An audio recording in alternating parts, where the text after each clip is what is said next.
Hello, I'm William Michael of the Classical Liberal Arts Academy, and a week or so ago I posted a talk on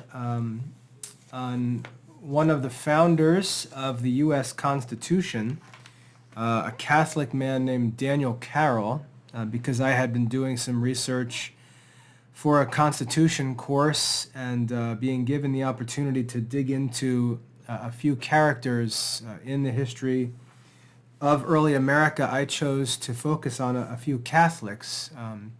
Not many people know these histories, but I talked about Daniel Carroll, who was a famous Catholic who lived in the 17 and I think into the 1800s, who was famous not just for being a Catholic in early America, but he was a signer of both the Articles of Confederation in 1781 and also the Constitution in 1789.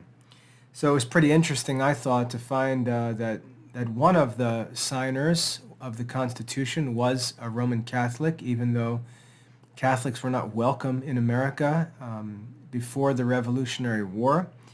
And as I was studying, I learned about a second signer, another Catholic, who signed the Constitution, a man named Thomas FitzSimons. And so over the past 2 weeks, I've been working on another biographical sketch for this class of mine, and studied and wrote about Thomas FitzSimons. And so as I have all this research done and am in the midst of finishing up this last paper for this course, I thought I would just share a summary of what I was able to learn about Thomas FitzSimons. I think it's interesting for Catholics to learn about these folks in history, and it's also helpful for me to sort of run through it in my mind before I finish up my paper and wrap up this course, which has been a really great course. What surprised me in studying about Thomas FitzSimons, both Daniel Carroll and Thomas FitzSimons were immigrants, or I shouldn't say they were both immigrants. They were Irish, and they were in families who were immigrants. Thomas FitzSimons was actually an immigrant. Daniel Carroll was a descendant of an immigrant. But Thomas FitzSimons, as I learned about his life, I just really came to empathize for the Irish who lived in the 17th and 18th centuries. They really had a rough experience. They really had a difficult set of circumstances in Ireland because they were persecuted by English Protestants. And beginning in the later 1600s, Protestants started imposing laws that restricted Catholics. They weren't allowed to take any public offices, weren't allowed to hold any learned professions, weren't allowed to give their children a Catholic education, weren't even allowed to send their kids elsewhere to receive a Catholic education, weren't allowed to intermarry, not that they should have wanted to, but they weren't allowed to marry Protestants, and even worst of all, I think, the Catholics in Ireland weren't in control. They didn't have the last word on how their possessions were inherited after their death. So a Catholic man could die, and if his descendants were Catholics, his possessions would be distributed among the Catholics. But if one of his Catholics had rebelled against the family and became a Protestant, that Protestant kid would get the inheritance, which was, pretty grievous to think about. But the Irish were really forced to struggle in those years, and nevertheless, they were a persevering people. It was a great generation of heroic Catholics, and they were still able to educate their kids. Obviously, from history, we know that they were strong in the faith. They became missionaries in other countries. We can think of lots of priests who had this Irish descent as Catholics. They were able to overcome that persecution and still maintain the faith, and also give their kids a good education to prepare them for adult life. So as that persecution developed in in Ireland, those Irish began to make their way to America. And when they came to America, there were a couple places in America where they were welcome. One was in Rhode Island, one was in Pennsylvania, and one was in Maryland. Daniel Carroll, the Carroll family went to Maryland and helped to establish Catholic culture there in Maryland. The FitzSimons family, they went to Philadelphia.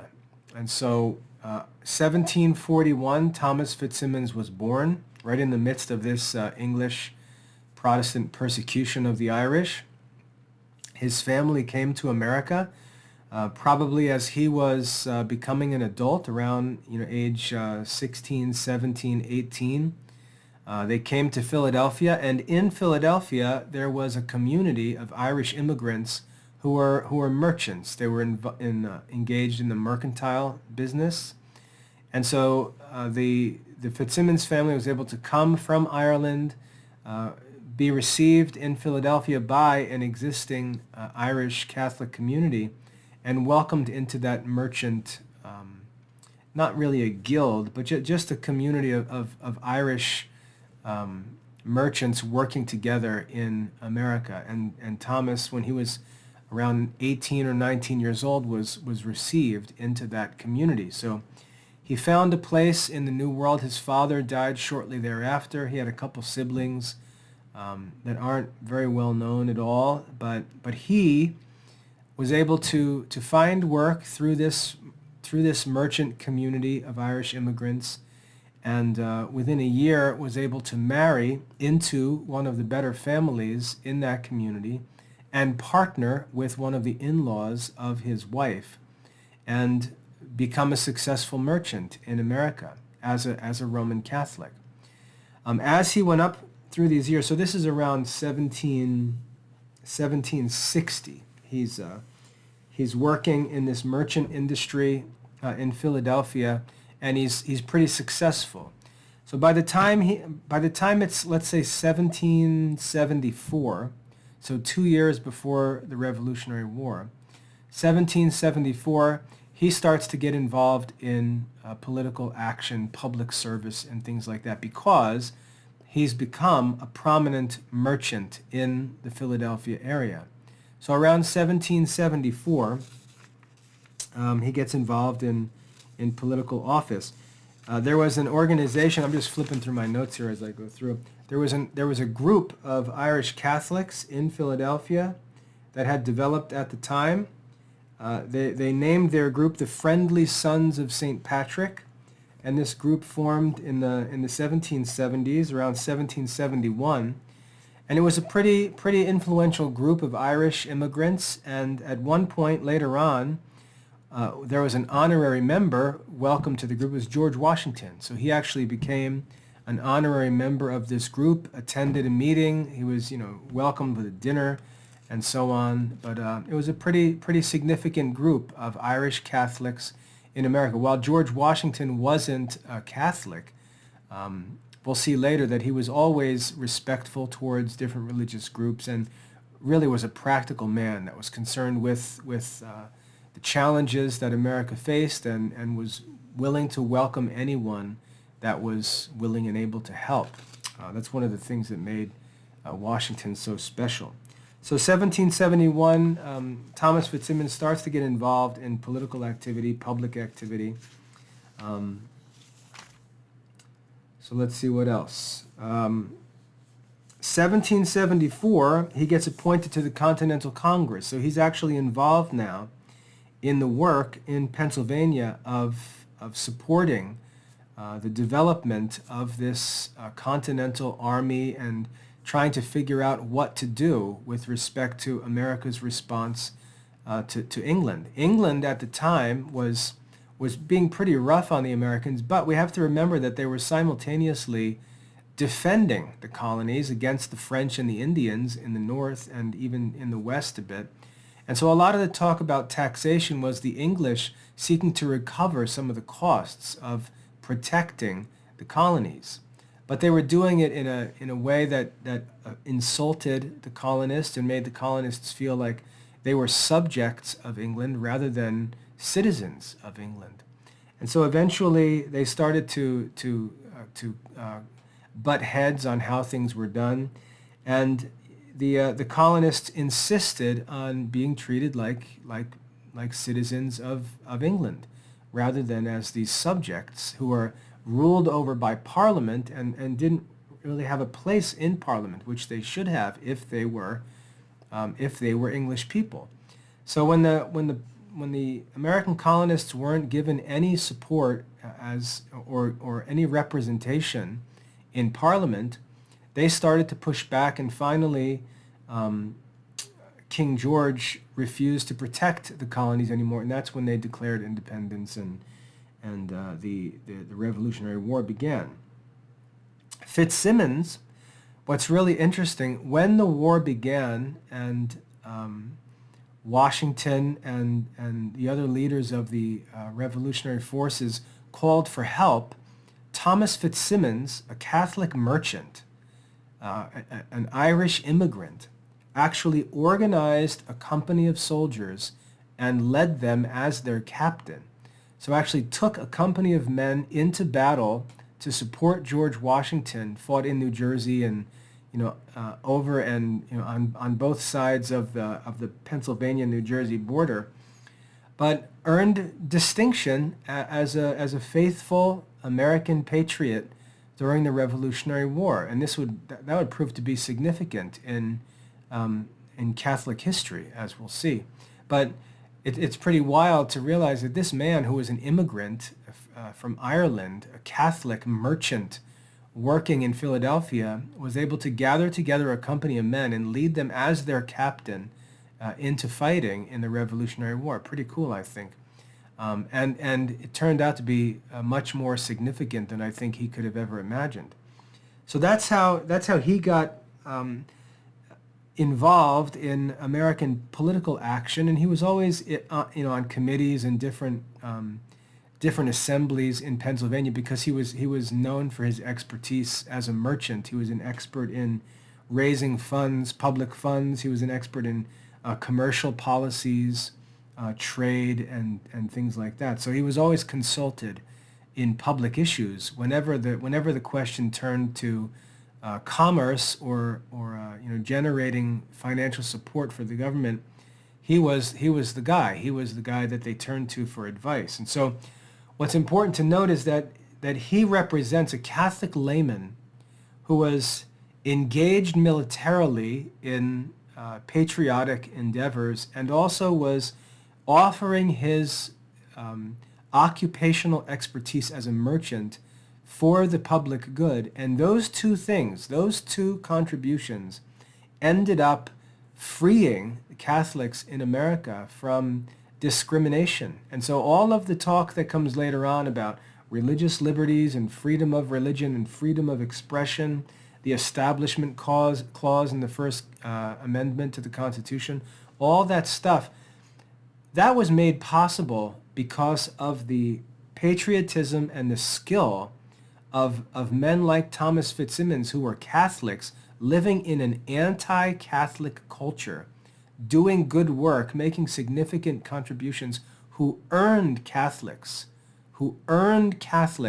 the respect of their fellow Americans. And that's where all of that religious liberty talk started from. The Americans couldn't deny that these were faithful Americans. And so when it was time to fight the Revolutionary War, the Catholics were right there with them. When it was time to solve problems in the early government, Catholic laymen were leading those discussions and solving those problems.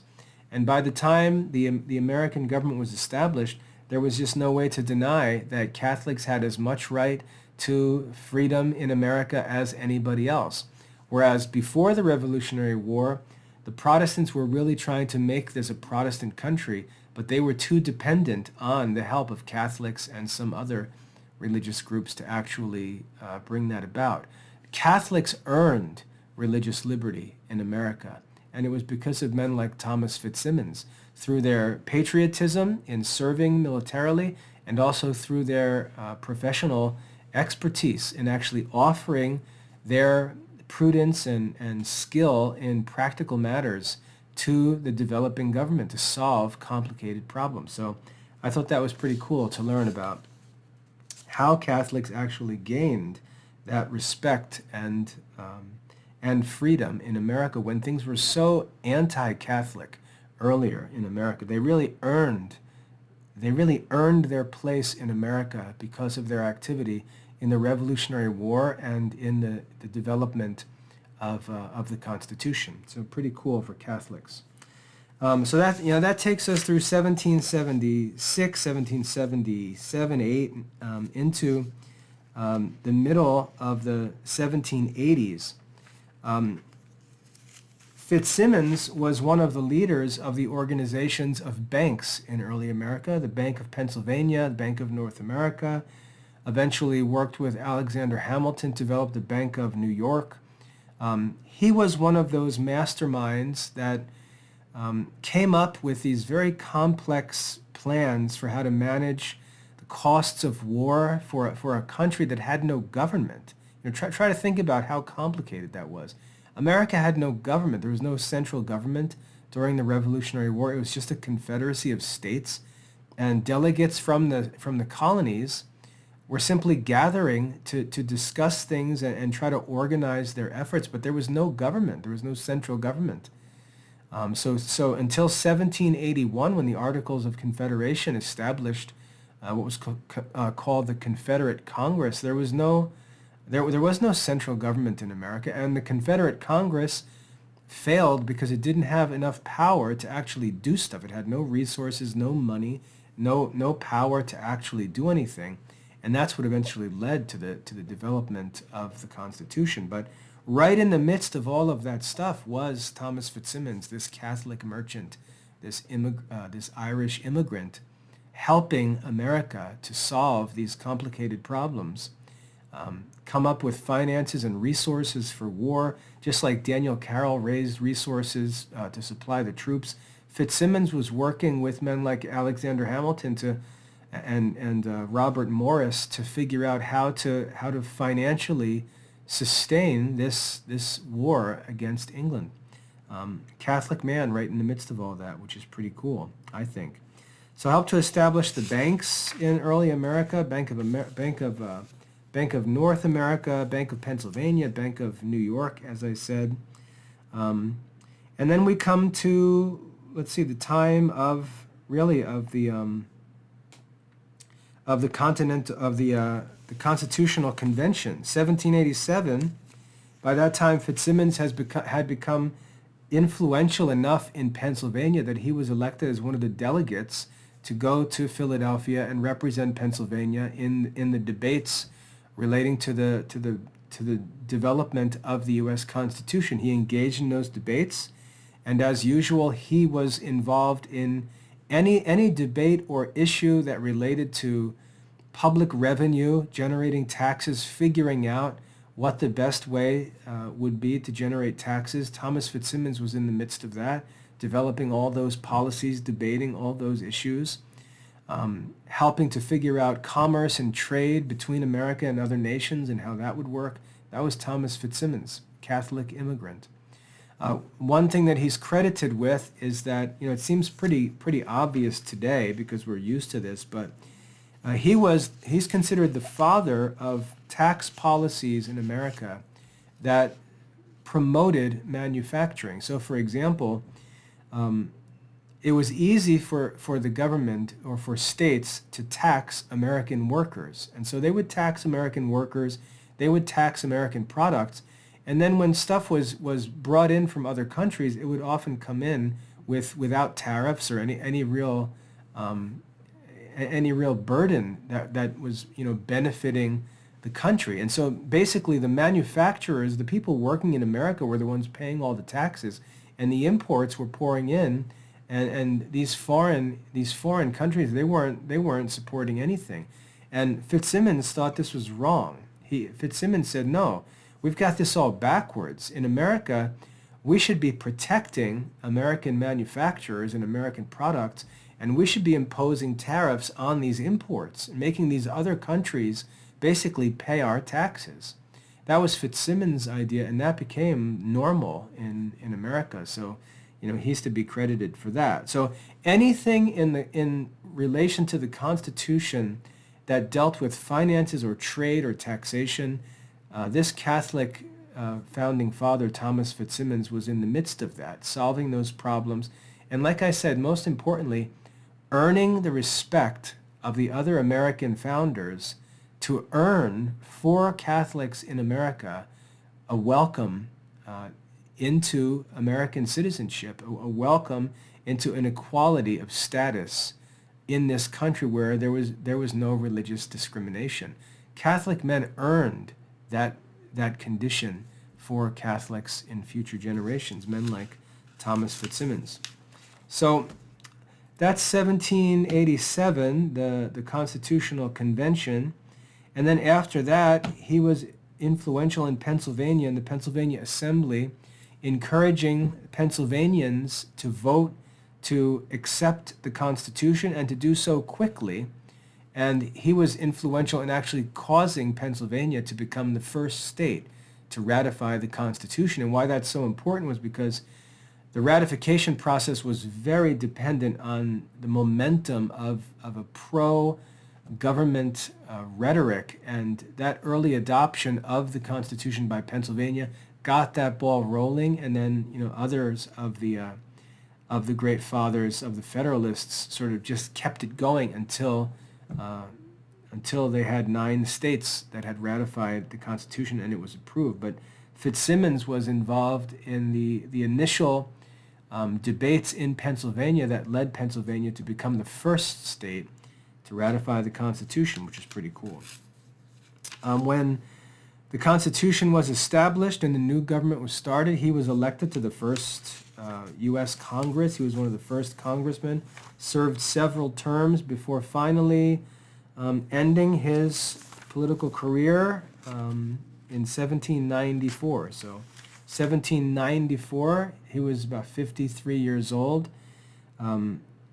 He lost an election to another representative nominee, and that ended his political career in Congress, and then he returned to his more local Pennsylvania work, continuing to work on local political assemblies in Pennsylvania, on the Chamber of Commerce and things like that, to develop the state of Pennsylvania. But what's really important, as I mentioned, is that this man's work, a man who largely goes unremembered by Catholics, Thomas FitzSimons, this man's work, both as a commander of a company in the Revolutionary War and as a counselor to all of the great leading fathers, Alexander Hamilton, Thomas Jefferson, Ben Franklin, James Madison, FitzSimons was with all of those men, giving them his advice on financial and commercial issues. He just goes unknown, and his expertise, his contributions at that time were really what earned Catholics in America this privilege to sit at the table with the other men and make America a country where Catholics were not only welcome but honored with the privilege of signing the Constitution. So as Catholics, I think we owe these men a lot of gratitude and respect, and we need to study their lives and make sure that we remember how it was that they contributed, because they set examples for us that we need to imitate. We need to think about how our behavior is affecting the condition of Catholics in future generations and make sure that we're like FitzSimons and Daniel Carroll, and that we do good and contribute significantly so that our descendants live in a country that respects and is indebted to the patriotism and good work of Catholic men. So it's important. It's significant as far as his faith is concerned. As much as he's wrapped up in all of this political work and his work as a merchant, we also have records of him participating in things like baptism services, sponsoring baptisms, donating funds to help build new churches in America. He was the principal donor for the development of St. Augustine's Catholic Church in Philadelphia, which I think went on to become the home of Villanova University. He was right in the midst of that as the chief donor to church at St. Augustine's. Just a cool guy. He was friends with Bishop John Carroll, who became the first bishop of Baltimore, the first bishop in America. There's one story of Bishop Carroll scheduling a trip to Philadelphia in order to celebrate the sacrament of confirmation for Catholics living in the Philadelphia area. And when Bishop Carroll came to Philadelphia, he stayed at Thomas FitzSimons' house. Thomas FitzSimons was the Catholic in Pennsylvania, the guy who would host the bishop when he came to town. So that was pretty cool. And then in 1783, when George Washington was elected, leading Catholics, 5 Catholics who represented the Roman Catholics in America at the time, 5 of them wrote an address to George Washington congratulating him on his election to the presidency and basically honoring him as a virtuous and excellent man. And those 5 men, the leading man was Bishop Carroll. He probably wrote the letter. Bishop Carroll representing the clergy, and then 4 men representing the laity, one of whom was Daniel Carroll, and the other was Thomas FitzSimons. There were 2 others, but I don't remember their names. But Thomas FitzSimons and Daniel Carroll represented the Catholic laity in America at the time. They reached out to George Washington, congratulated him on all his success, and thanked him for his leadership. And he wrote back to those Catholics. George Washington wrote back to those Catholics.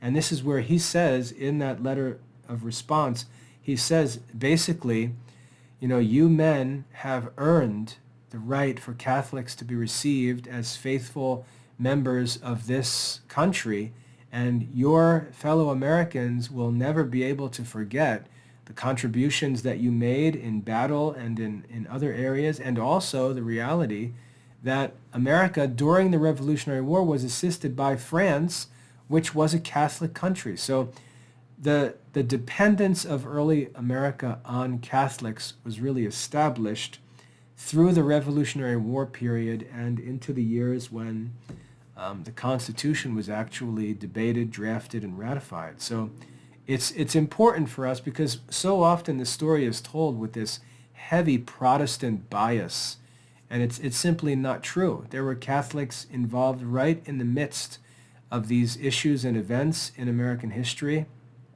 And there's a reason why when we come out of this period, we come out of the Revolutionary period, come out of the time when the Constitution was established, we find Catholics living very comfortably in America, and that wasn't the case before the Revolutionary War. Daniel Carroll, for example, was born in 1730. He had to be sent to France in order to get a Catholic education in 1742. You couldn't have a Catholic education, even in Maryland, which was considered a Catholic-friendly state. You weren't allowed to have a Catholic education. Catholic priests weren't allowed to minister publicly. Catholics were persecuted in the mid-1700s, and that changed during the Revolutionary War because Catholics proved themselves patriots and great counselors, very valuable, useful men to the founding fathers of our country, and earned for us as Catholics the respect that we now enjoy as American Catholics who have no opposition at all in American society. But it comes from men like Thomas FitzSimons. Unfortunately for Thomas FitzSimons, it's ironic how life works, but he was considered a counselor in all things financial to the early American government, and yet he got caught up in a financial, almost a catastrophe at the time. There was a man named Robert Morris who was at one time the wealthiest man in America who was just purchasing literally millions of acres of land in America. And he worked out a complex financial scheme where he would borrow money from either investors or just lenders. He would buy land and then resell the land to interested parties either inside or outside of the United States. And he would gain a profit, pay off his debts, share the profits with investors, and he had this land speculation operation going on that, like I said, made him the wealthiest man in America. But when the Napoleonic Wars began in Europe, all of the demand for this American land ended, and he was stuck with all of this land, millions of acres of land, and no cash. And because of these circumstances that were not in his control, his whole arrangement, this financial arrangement that he had developed, crashed, and he ended up going bankrupt. And one of the men who had loaned him money was Thomas FitzSimons. And so when he went bankrupt, when Robert Morris went bankrupt, those who had lent to him or who had loaned money to him, they lost all of that money. The lands that he owned were sold off in tax sales to collect taxes that were owed.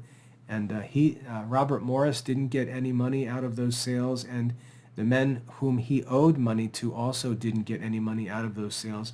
Robert Morris ended up bankrupt, and FitzSimons lost, at that time, $150,000 that he had loaned to Robert Morris. And it wasn't just some kind of get-rich-quick scheme. Robert Morris was actually called the financier of the Revolutionary War because his financial skill actually was the means by which the revolutionary forces were supported during the latter half of the Revolutionary War.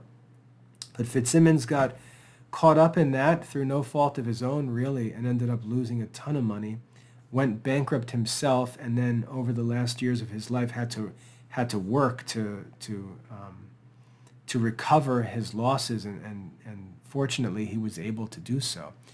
And so we have a letter that he wrote to Bishop Carroll right before his death, where he says that though some terrible things had happened to him, speaking of these unfortunate events, he assured Bishop Carroll that he's actually living comfortably at that time. So his story turned out well. He ended up losing his wife, and then he died, I think, a year after his wife passed away, and was buried in Philadelphia. But that's a famous Catholic American, one of the signers of the Constitution, like I said, who doesn't get talked about very much, and he's really very significant. And I think we have to work to make sure we study these men, learn what we can about them, and make sure that we remember the influence that they had, not only that benefits us, but also the example that they set, because we need to think about whether we're doing the same in our generation to earn for Catholics the same respect and privilege that those men earned for us. So I encourage you to take some time to learn more about Thomas FitzSimons, a Catholic immigrant from Ireland, born in 1741. He died in 1811. Came from Ireland into Philadelphia, became a successful merchant, got involved in politics, fought in the Revolutionary War, served as one of the members of the Constitutional Convention, signed the Constitution, lived a very faithful and sacrificial Catholic life, and at a time in America where Catholicism was not welcomed, and he's partially responsible for the welcome of the faith in this country. So, funny because I went to Mass the other day and I said, it's pretty weird. Like, I can pray for Thomas FitzSimons, and I did that. I prayed that God would remember Thomas FitzSimons and men like him, men who did the work of Catholic laymen in times when things were very difficult, things that we take for granted, and that God would have mercy on these men and bring them safely into heaven. And so let's not only remember but pray for men like Daniel Carroll and Thomas FitzSimons, Catholic Americans that we owe a lot to. I hope that's helpful. God bless.